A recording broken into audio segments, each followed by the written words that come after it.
நண்பர்கள் அனைவருக்கும் நல்வணக்கம்ங்க.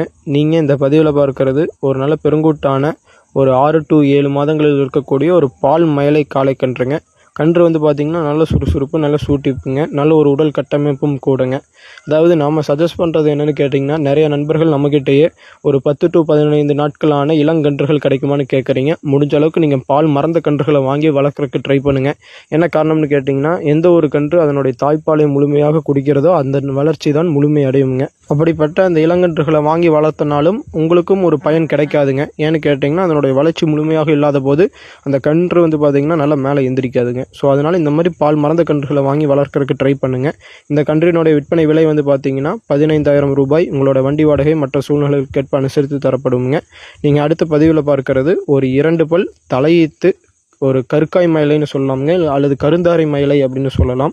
2 பல்லில் வந்து பார்த்திங்கன்னா மாடு நல்ல ஒரு தெளிவான உடல் கட்டமைப்புங்க. இன்னும் வந்து பார்த்திங்கன்னா பல்லு சேரும் பொழுதெல்லாம் மாடு நல்ல ஒரு ஜெய்ஜாண்டிக்கான உடல் கட்டமைப்பில் வந்து சேருங்க. அதாவது தலையீத்து மாடுகளை வாங்கினால் கறவைக்கு வந்து பார்த்திங்கன்னா பழக்கக்கூடியது வந்து ரொம்ப கடினமாக அப்படின்னு நிறைய பேர் கேட்குறீங்க. இந்த கிடாரி பொறுத்த வரைக்கும் நம்மக்கிட்ட வந்து தாங்க நம்ம கறவைக்கு பழக்கணுங்க. நம்ம கறவைக்கு கால் அணைப்பதிலிருந்து வீடியோ போட்டிருக்கிறோங்க.